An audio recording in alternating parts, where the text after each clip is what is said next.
Alright, we're off on another adventure. I'm just trying to get every last bit of scenic viewing in before those aspen finish, and made quite a few changes. We had the Kadrons on here the last time we were up and everything worked fine. That was Wednesday. And then what was it, Friday, we had some bad weather and I thought I'd take the Kadrons off, which are right there. These are my Dellortos, the 36s, dual throat. I had them sitting here. I went through them and kind of gave them a cleaning and threw them on, and basically these are the exact same carbs. I had these running on the 2-liter. I made no jet changes. These are 122 main jets that I was running on with 30 Venturis on the 2-liter, and now I've taken those carbs and directly bolted them on this small 1600. I know it's got to be a 1600, even though I haven't been inside it to measure it up. It's just the way the power factor was. And it's almost like getting another gear, because you've got the equivalent of 4 carburetors. There's no reversion, there's no valance tubes, there's no trick to the timing. This thing works, and it's almost like adding a gear. It really smooths out that bottom end and allows you to run a taller gear. You can be in that 1800 RPM pocket. That's where everybody seems to have problems, between around 1700 and 2100, 18, right in there.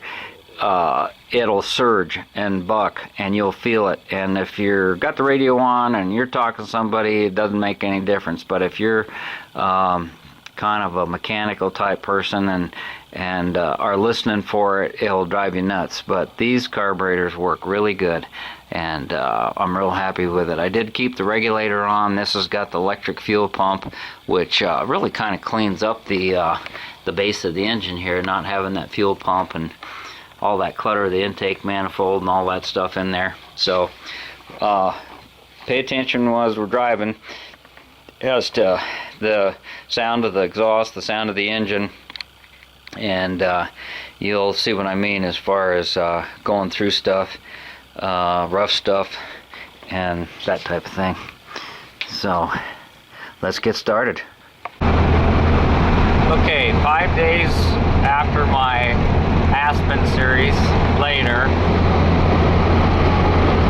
I'm going back up to find some other little roads, but look at that snow on the mountains, and it is a very windy day.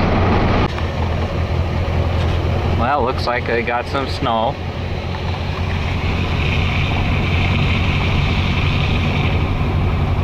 Winter's right around the corner. Usually we don't get a snow to amount to much till sometime in November, and here it is, 7th or 8th, something like that, of October. Slimy, slippy, slimy.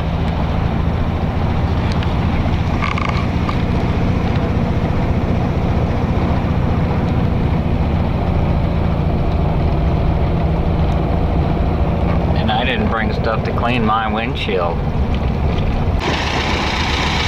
Yeah, I just don't think it's a good idea for me to continue. See how those fenders are just shaking there? I got to come up with a little bumper bar that goes across that can support the snow and the ice in the wintertime. Yeah, but it's still a pretty day. Kind of a bust, but that's okay. That's okay. I just didn't want to go the distance under these conditions. I got some fractures in this bumper as a fender as it is. That's probably why.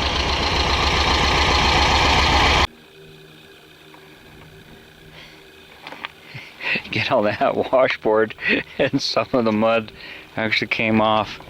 But I'm pleased that critical parts of the engine are staying fairly clean. And I can see where it might have been an advantage to leave this sheet metal, that a lot of people cut that off at the firewall, and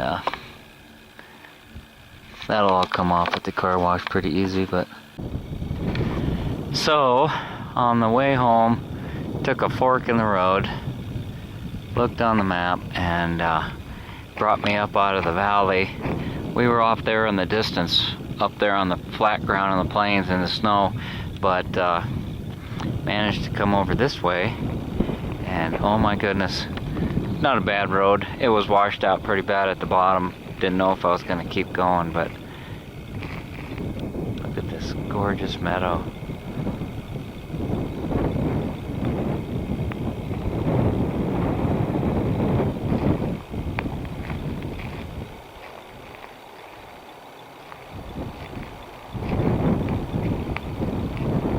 Got the snow-capped mountains in the distance there.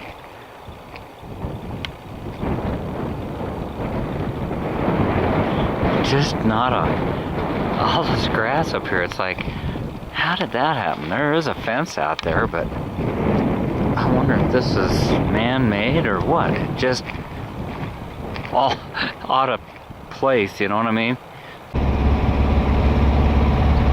Going through what they call elk meadows, appropriately named. See those snow-capped mountains there in the distance. Sorry about the muddy windshield, but I don't have a windshield washer, and I think that would just smear it up worse. My first time back here. We're doing it together. Easy Jeezy and the YouTube Garage Gang. Look at that deformed tree. I love stuff like that too. That is too weird. And I can't get a tree to grow in my front yard with... How's that? Is that cool or what?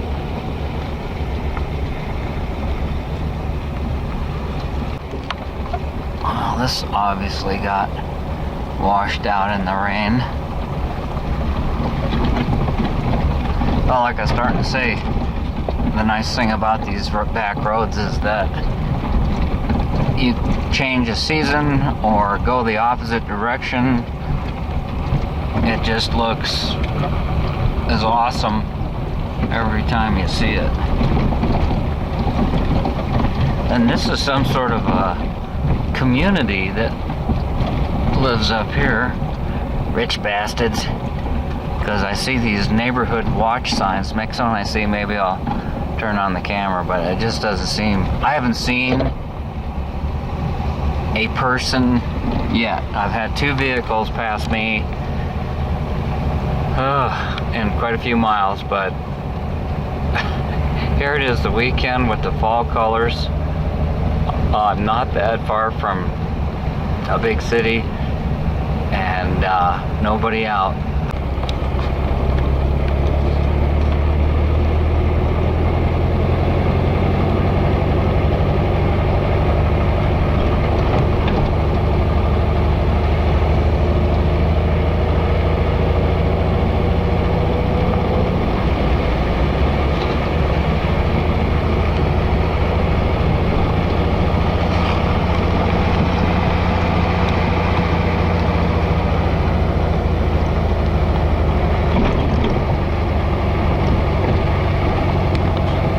They're turning black. That means they're about ready to fall.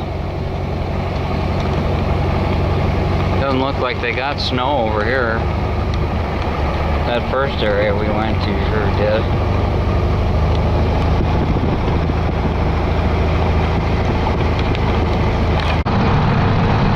Well, about 100 miles back to the highway. Well, that wasn't bad. $6. Doesn't even look hardly nothing. But she sure was stuck on there like glue. That darn clay. Yeah. Still got a little sunshine? Heck yeah. Go home and see what you guys did today. Look on YouTube. Okay. There's the cost of the day's drive. And a little bit of premium here in case you guys on the other side are wondering what it goes for around my neighborhood. There you go. And came out with calculator to 23.7 average for the day.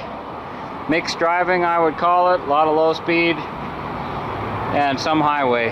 So with the Kadrons, I got exactly the same thing. Matter of fact, let's see. With the Kadrons, I got 23.2, and today we got 23.79. That's unbelievable. But that's what we got, and ain't no reason for me to tell you any different. Hey, hope you had a good day. Thanks for watching. Thanks for subbing. And create a great day. Easy Jeezy out.